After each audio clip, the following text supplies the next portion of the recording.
खुलुमबाय बयनिसिमबो गोजोन बेलासिनि गाहाम हामलायनाय जासिबाय।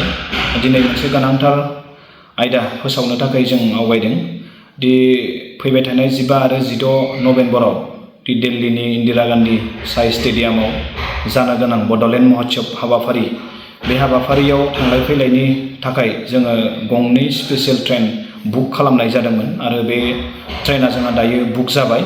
दा बेखायनो जोङो बेयाव ट्रेन 1 खौ जों गुवाहाटीनिफ्राय हगारगोन आरो ट्रेन 2 आ राङापारानिफ्राय हगारगोन।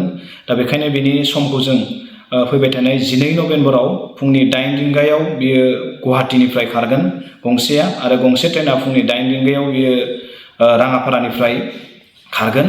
दा बेखायनो जोङो माखासे थांनो गोनां जिल्लाफोरखौ बेखायनो फोरमायनो नागिरदों जे गुवाहाटीनिफ्राय जाय ट्रेना खारगोन बेयाव डिब्रुगड़, शिबसागर, लोगोसे गलाघाट, कार्बि आंलं, नगाव, मरिगाव, हजाय दा बिथांमोना गुवाहाटी लोगोसे साउथ कामरुप आरो गवालपारा जिल्ला बिथांमोना गुवाहाटी स्टेशनाव बिथांमोना गाखोनो हागोन। आरो बे ट्रेना गुवाहाटीनिफ्राय खारनानै बियो निउ बङाइगावआव लाखिगोन। बेयाव चिरां जिल्लानिफ्राय निउ बङाइगावआव गाखोनो हागोन।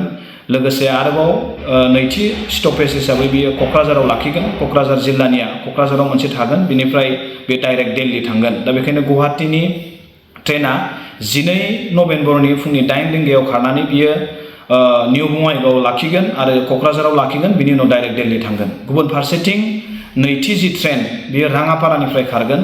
राङापारायाव फुंनि 8 रिंगायाव 12 नभेम्बरनि फुंनि 8 रिंगायावनो बेबो स्टार्ट जागोन आरो बेयाव धेमाजि जिल्ला, लखिमपुर जिल्ला, बिश्वनाथ जिल्ला आरो सनितपुर जिल्लाया राङापारा स्टेशनाव गाखोनो हागोन। आरो बे राङापारानिफ्राय खारनाय ट्रेना उदालगुरियाव मोनसे स्टपेज दङ आरो बे उदालगुरि जिल्लानि फ्रा बेयाव गाखोनो हागोन। आरोबाव नैथि स्टपेज हिसाबै जोङो बेखौ रङियायाव खालामदों आरो बे रङियायाव बाक्सा जिल्ला, बरपेटा जिल्ला, नलबारि जिल्ला आरो कामरुप जिल्ला लोगोसे तामुलपुर जिल्लाया रङिया स्टेशनाव गाखोनो हागोन। थामहिनबा बे नैथि ट्रेना राङापारानिफ्राय 12 नभेम्बराव फुंनि 8 रिंगायाव खारनानै रङियायाव लाखिगोन आरो उदालगुरियाव लाखिगोन आरो बिनि उनाव रङिया लाखिगोन, बिनि उनाव डाइरेक्ट बियो दिल्लीयाव थांगोन। दा बेयाव मोनसे खोथाखौ जों फोसावनो नागिरदों, नेपालनिफ्राय आरो वेस्ट बेंगलनिफ्राय जायफोर दावबायारिफ्रा गाखोगोन बिथांमोना क'क्राझार रेलवे स्टेशन बेयावनो बिथांमोना गाखोनांगोन। दा बेखायनो गासैबो दावबायारि बिथांमोनखौ नैबे फोसावनाय जि स्टेशन बेयाव थांनो थाखाय बयबो जाहाथे साखाफारा जायो फैगौ 12 नभेम्बराव।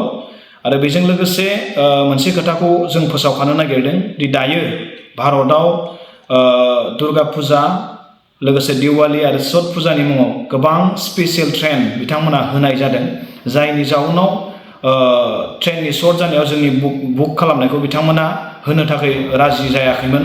अब्लाबो भारतनि गाहाय मन्त्रि नरेन्द्र मदि मानगोनां बिथाङा जोंनि बे हाबाफारियाव बाहागो लाफैगोन जिहेतु आरो बिथांनि हाबाफारियावसो जोंनिफ्रा बाहागो लानो थांगोन, बैनि थाखाय जोङो ट्रेनखौ गोबां खस्थ'नि गेजेरजों मोननो हादों। जायनि जाउनाव खस्थ'नि गेजेराव मोननो हादोंबाबो जायनि जाउनाव बेयाव जोंहा नांगौ बायदि जों जेरैबायदि रिक्वायारमेन्ट होदोंमोन बेबायदि दाबा जों हयथ' मोनजोबाबो जानो हागौ। बिथांमोना जोङो बेखौ फोरमायदों एसे सर्ट जागोन। दा बेखायनो जाय दावबायारि बिथांमोनखौ खावलायगोन, जोंहा मानिबा खारनाव जुदि सिटआ एसे खम जायोब्लाबो दा बेखायनो बेयाव बयबो एडजास्ट खालामलायनानै थांनांगोन। हयथ' बयबो मोनसे हाबाफारियावनो बाहागो लागोन आरो बेयाव गुबुन रावबो मानसि गाखोनाय नङा। जोंनि हाबाफारियाव बाहागो लानो थांग्रा बेयाव सुबुंफोराल' बेयाव गाखोगोन। बेखायनो जों गावजों गाव एसे एडजास्ट खालामलायनानै जाहाथे बयबो थाङो, आं बेखौ खावलायबाय। लोगोसे बयखौबो हाबाफारियाव थांनो ओंखारनाय जोङो जायफोरा जिल्लाफोरा लिस्ट हरदों बै लिस्ट हरनाय दावबायारिफोरखौ साखाफारा जानो थाखाय खावलायनाय जाबाय। गोजोन्थों।